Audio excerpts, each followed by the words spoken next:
Nous nous tenons debout, comme c'est la coutume dans notre assemblée, pour lire la parole de Dieu. Aujourd'hui, ça sera une toute petite exhortation. Et après ça, nous allons prier. Dis à ton voisin, aujourd'hui, c'est un jour de prière. Dieu va accomplir des grandes choses ce matin. Je vais juste vous exhorter très peu. Mais les choses puissantes, je peux vous le garantir, vont se passer aujourd'hui. Je veux vous apprendre comment recevoir les promesses de Dieu. Dieu vous a fait des promesses. Mais vous ne les voyez pas s'accomplir dans votre vie. Aujourd'hui, Dieu va vous apprendre comment recevoir les promesses de Dieu. Est-ce que vous savez que pour chaque promesse que Dieu fait, il y a une manière de l'obtenir? Chaque promesse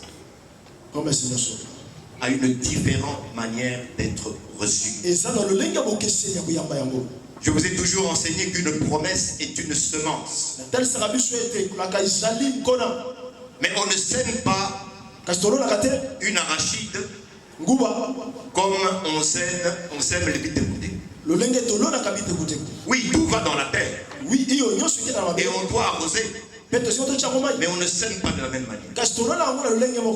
Les promesses de Dieu, c'est la même chose. C'est une semence. Mais il y a une manière de la semer. Amen. Amen. Nous lirons dans 1 Samuel, au chapitre 1, du 13e au 18e verset. 1 Samuel, chapitre 1, du 13e au 18e verset. Anne parlait dans son cœur. Alléluia. Et ne faisait que remuer ses lèvres. Comme maman Justine tout à l'heure. Elle ne remuait que les lèvres. La voix ne sortait pas. Mais on n'entendait point sa voix. Élie pensa qu'elle était ivre. Et il lui dit, jusque à quand seras-tu dans l'ivresse? Fais passer ton vin. Anne répondit, non mon Seigneur, je suis une femme qui souffre. Une femme qui souffre en son cœur. Je n'ai bu ni vin ni boisson enivrante. Mais je répandais mon âme devant l'Éternel. Ne prends pas ta servante pour une femme pervertie. Car c'est l'excès de ma douleur et de mon chagrin qui m'a fait parler. Élie reprit la parole et dit, va en paix. Et que le Dieu d'Israël exauce la prière que tu lui as adressée. Elle dit, que ta servante trouve grâce à tes yeux. Écoutez ceci. Et cette femme s'en alla. Elle le mangea. Et son visage ne fut plus le même. Amen. Amen. Nous nous asseyons dans la présence. C'est une histoire que vous connaissez tous. L'histoire de Anne et de sa rivale Pénina.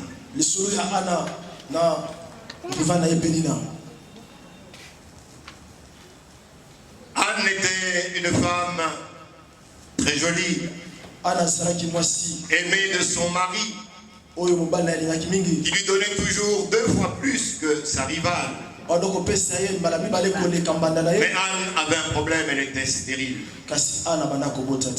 Et sa rivale Pénina Quoique mal aimé par son mari, Dieu l'avait béni avec beaucoup d'enfants. Alors vous pouvez vous imaginer ce qui peut se passer dans une maison comme celle-là. Une femme qui est mal aimée, mais qui est bénie. Vous imaginez comment elle pouvait se moquer de l'autre. Vous imaginez la frustration que Anne pouvait avoir. Vous imaginez les pleurs qu'elle devait verser dans la solitude. Alors la Bible nous dit qu'elle est allée au temple, devant une colonne du temple, un poteau du temple. Comme toi aujourd'hui, tu es venu au temple de Dieu. Et c'est là que le prophète Élie la voit. Comme une folle. En train de faire des choses anormales. Elle était tellement bizarre dans la manière dont elle était en train de murmurer, dans la manière dont elle était en train de gesticuler, que le prophète a pensé qu'elle était complètement ivre. Il dit, sors d'ici toi. Ce n'est pas devant la maison de l'Éternel que tu vas cuver ton vin. Alléluia. Elle lui dit non.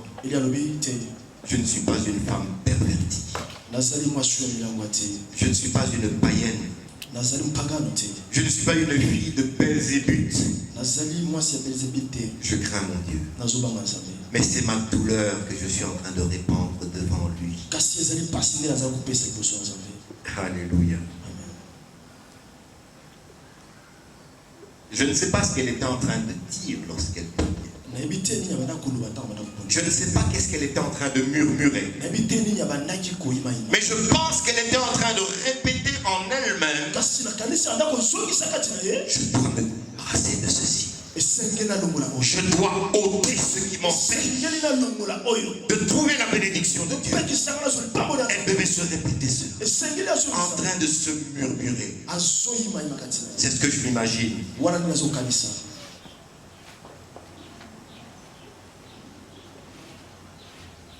Dieu veut te dire aujourd'hui, Dieu ne peut pas te donner ce que tu désires tant que tu es encore rempli de haine, de colère, de jalousie, d'envie, de querelle, de dispute, d'impudicité. Dieu ne peut rien te donner tant que tu es rempli. Dieu ne remplit que ce qui est vide. Tant que tu es plein, plein de toi-même, plein d'orgueil, plein de suffisance, tant que tu n'es pas humilié, tant que tu ne t'es pas vidé, Dieu ne peut pas te remplir. Amen.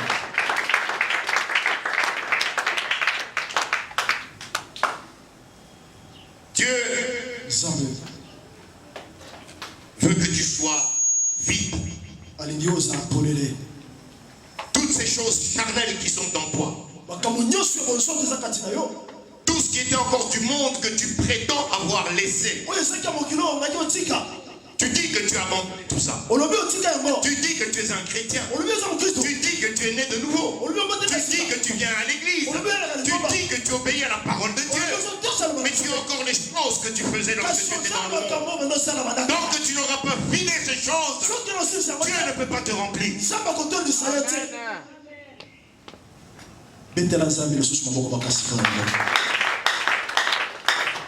Voyez, c'est pour ça que nous ne recevons rien de Dieu. Parce que Dieu ne peut pas donner quelque chose à quelque chose qui est déjà rempli. Souvenez-vous ce que Paul dit dans Éphésiens. Ne vous enivrez pas de vin, mais soyez remplis du Saint-Esprit. Lorsque tu es rempli de vin, Il n'y a plus de place pour le Saint-Esprit. Il n'y a plus de place pour une bénédiction de Dieu. Matthieu chapitre 6, verset 33 dit, cherchez avant tout, cherchez premièrement le royaume et la justice de Dieu, et tout le reste vous sera donné en plus. Mais toi tu cherches d'abord tout le reste, et tu veux que Dieu te remplisse. Ça ne se passe jamais comme ça. Dieu dit, je ne peux pas te donner ce que tu demandes aussi longtemps que tu n'as pas enlevé tout ce qui est en toi et qui empêche que je puisse répandre ma bénédiction. Aujourd'hui nous allons prier. Tout ce qui fait un obstacle entre toi et la bénédiction de Dieu. Tout ce que Dieu t'a déjà dit que tu dois ôter, que tu dois enlever pour voir sa main, doit partir aujourd'hui. Aujourd'hui, dis à ton voisin, aujourd'hui, je dois voir la main de Dieu dans ma vie. Aujourd'hui, je dois sentir la puissance de Dieu dans ma vie. Aujourd'hui, je dois enlever tout ce qui est orgueil, tout ce qui est amertume, tout ce qui est esprit de querelle, de dispute, tout ce qui est désobéissance et rébellion. Tout ça doit partir pour que je puisse voir la main de Dieu. Parce que tant que je n'aurai pas ôté cela, je n'ai pas laissé de...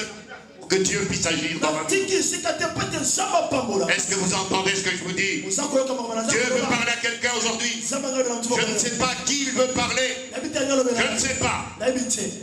Mais Dieu dit, tu t'es posé la question pendant si longtemps. Pourquoi rien n'arrivait dans ta vie? Tu t'es posé des questions pendant si longtemps, tu étais en train de prier. Pendant si longtemps, tu étais en train de jeûner. Mais rien ne se passe dans ta vie. Dieu te dit aujourd'hui, pendant que toi tu étais en train d'attendre que Dieu passe quelque chose dans ta vie, Dieu disait exactement la même chose que toi. Il te disait, mais qu'est-ce que tu attends? Qu'est-ce que tu attends pour ôter, pour enlever, pour faire ce que je te demande de faire? Tu viens, tu entends ma parole. Dimanche après dimanche, tu reçois ma parole. Mais rien ne change dans ta vie. Tout ce que je te demande d'ôter, tout ce que je te demande de faire, tu ne le fais pas. Toi tu attends Dieu et Dieu t'attend. Et rien ne se passe. Et les années sont en train de passer. Et tu dis, Dieu n'est pas la vision évangélique mondiale. Mais il est ici. Dieu est ici. Il y en a qui témoignent. Et toi tu es toujours assis. Tu es un spectateur. Parce que tu ne peux pas obéir à la parole de Dieu. La parole de Dieu n'est pas facile. Mais c'est la parole de Dieu.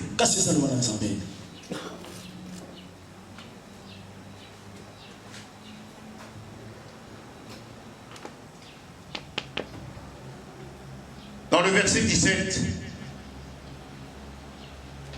Élie, la Bible dit, Élie reprit la parole et dit,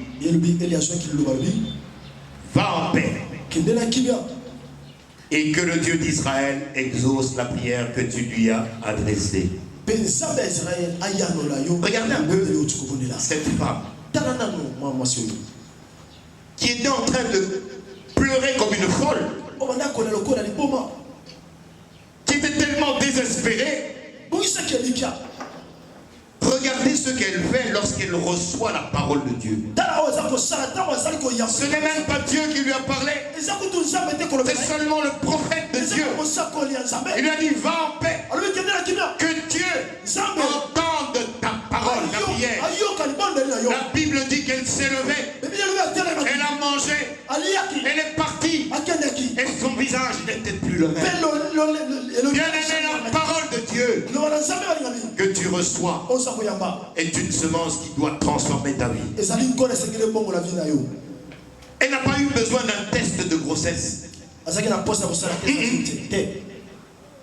Lorsque lorsque le prophète, le prophète de Dieu lui dit, l'Éternel entend ta prière. Elle savait que c'est accompli. Amen. Elle n'a pas couru à la maison pour aller faire un test pour savoir si elle était enceinte.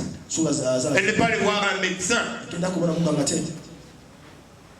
Elle a tout simplement cru.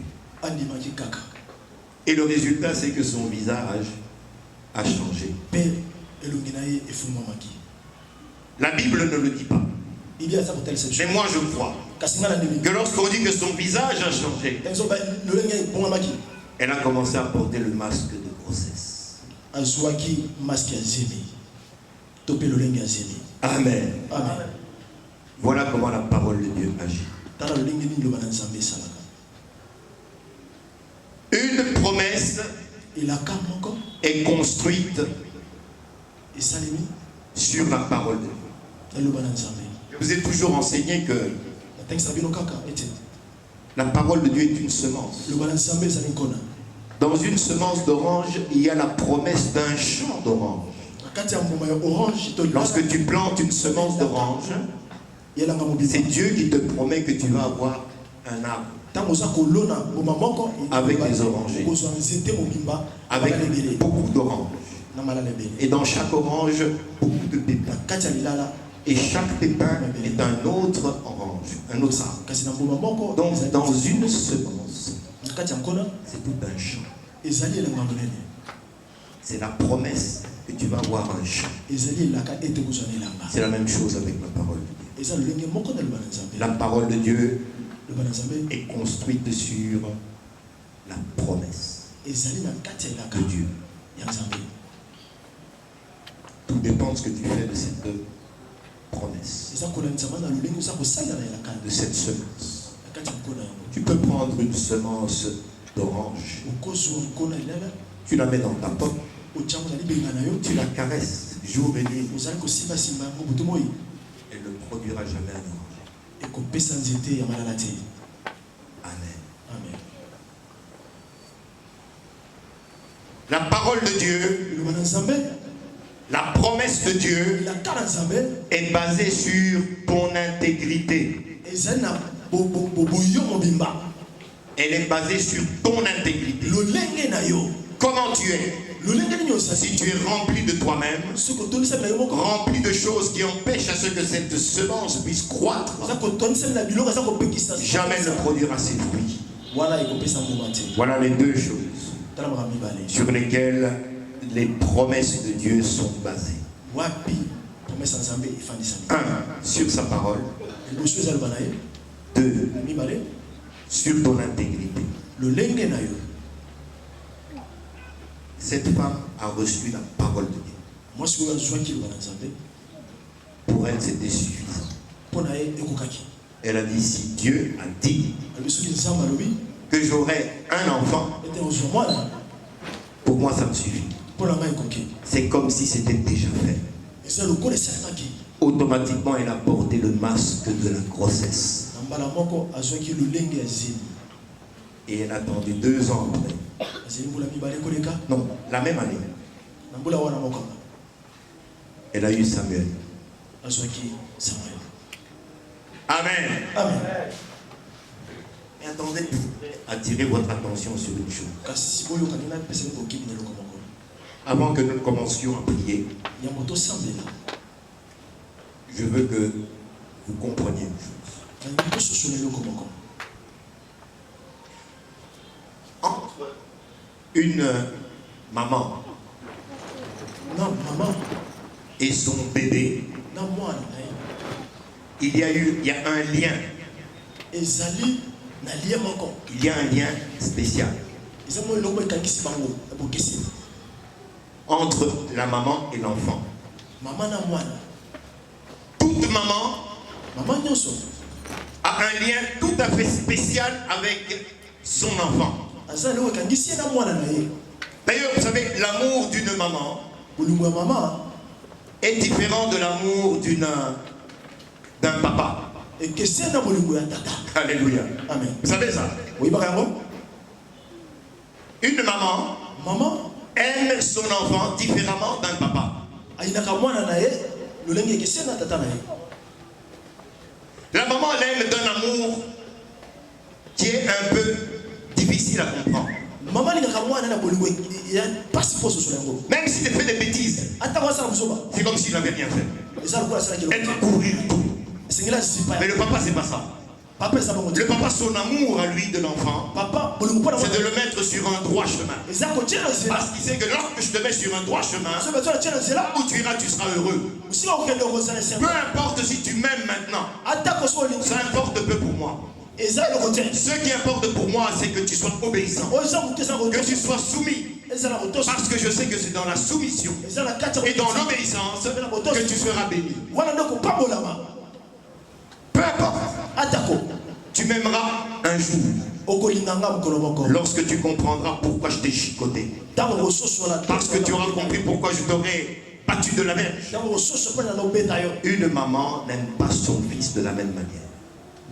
Mais écoutez un peu, et c'est ça.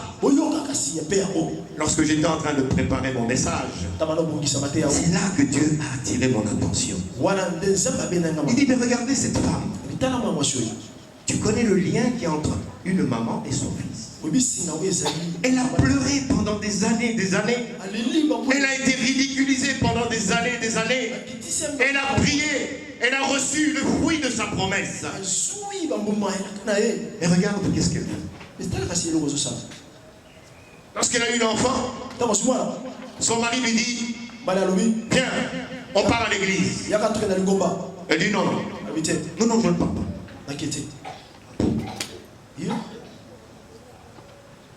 Parce qu'elle savait que le jour où elle ira au temple, ce sera pour aller déposer l'enfant et qu'elle ne le verrait plus.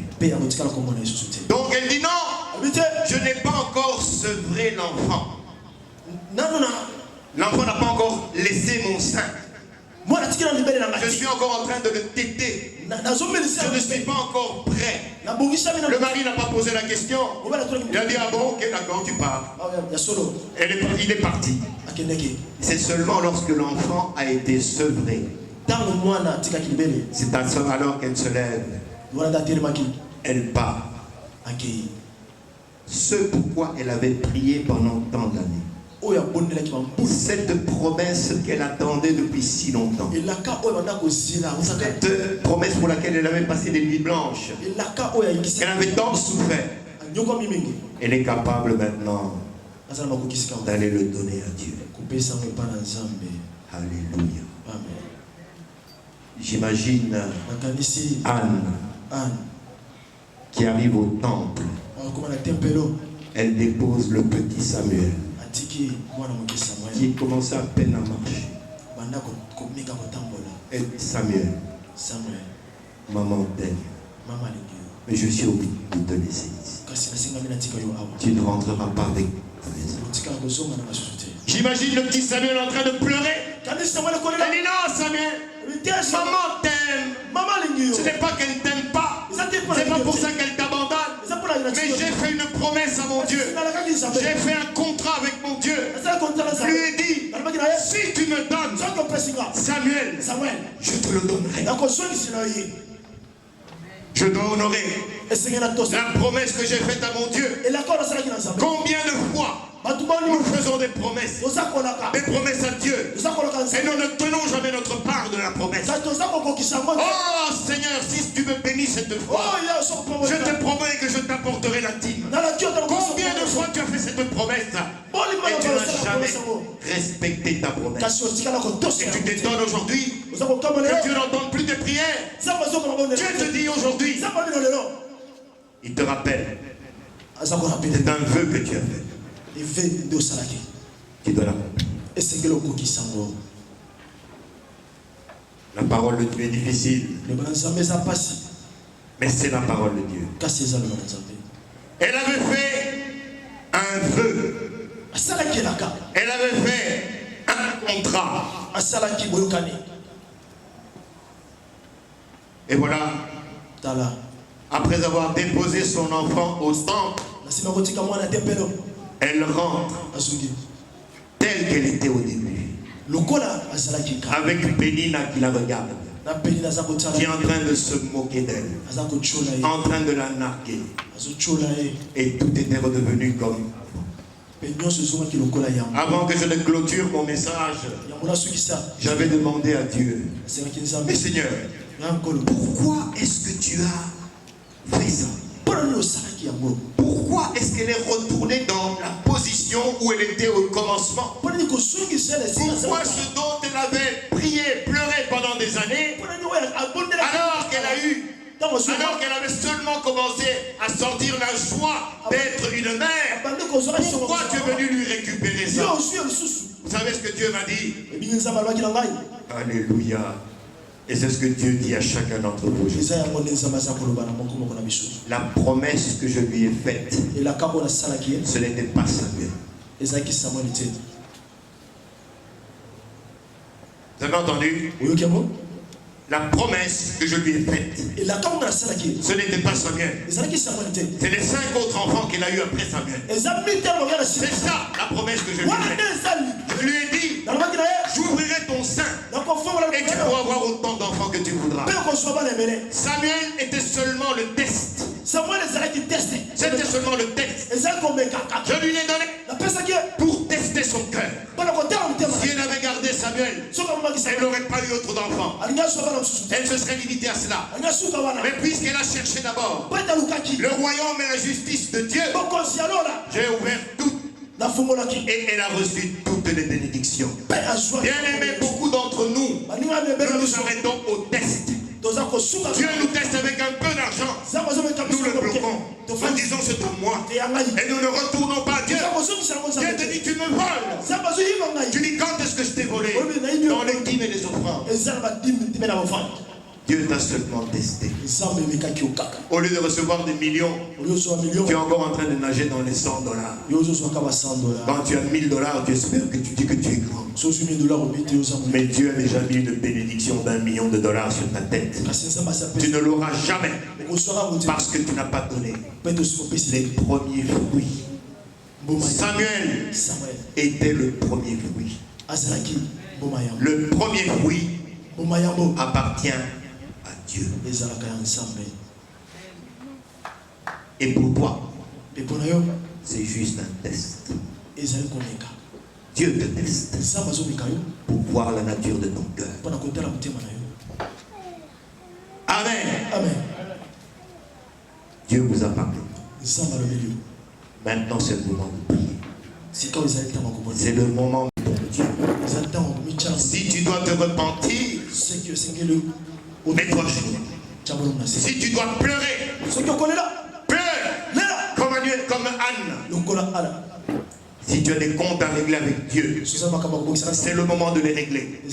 Si tu as fait une promesse à Dieu, mais tu n'as jamais accompli, c'est le moment de le faire. Alors pendant que j'appelle la prophétesse Véro, parce qu'elle est prophétesse, vous savez, nous autres les hommes, parfois nous avons du mal à reconnaître les dons qui sont dans nos épouses. Elle est une servante de l'Éternel. C'est une prophétesse de l'Éternel. Dieu m'a convaincu. Il me l'a révélé. Je ne donne pas des titres aux gens comme ça. Tu ne viens pas chez moi et puis je dis toi tu es évangéliste. Toi tu es pasteur. Non. Dieu doit m'être convaincu. Et il m'a convaincu. Désormais vous l'appellerez la prophétesse. Alors je l'appelle pour qu'elle vienne vous conduire dans la prière. Bien aimé, ce n'est pas de la blague. Si tu crois que c'est la blague, plie tes bagages et sors. Parce que Dieu va agir en ce lieu ici. Et si vous êtes véritablement fidèle, la semaine prochaine, je viendrai pour témoigner ici. Amen. Amen. Nous nous tenons debout. Dis à ton voisin, laisse-moi de l'espace. Parce que je risque de te bousculer. Lorsque l'Esprit de Dieu descendra sur moi, je ne sais pas dans quel sens j'irai. Je ne sais pas si j'irai devant, si j'irai derrière. Alors laisse-moi de l'espace. Vous êtes prêts? Est-ce que vous êtes prêts? Je veux vous entendre. Est-ce que vous êtes prêts? Levez la main si vous êtes prêts. Levez la main. Levez la main. Dieu maintenant t'écoute. À toi de lui parler.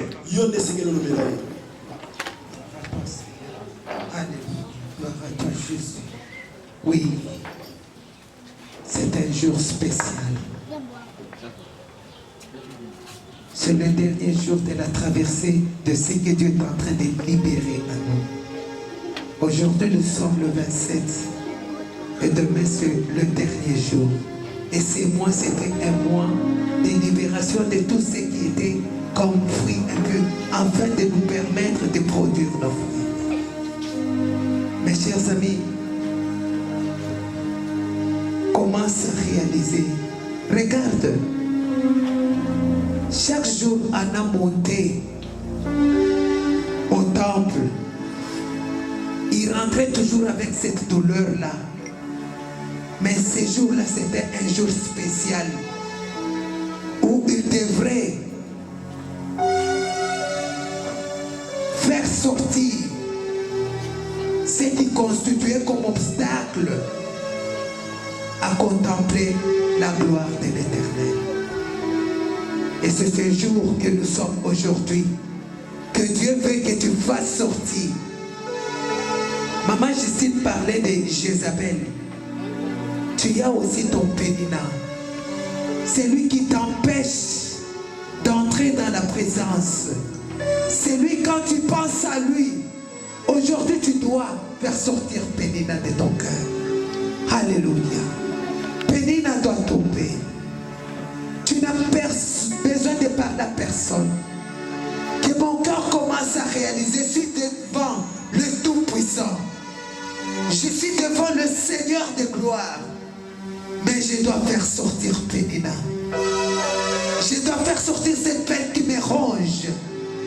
Je dois faire sortir ces larmes qui coulent dans mon cœur, que personne ne peut voir.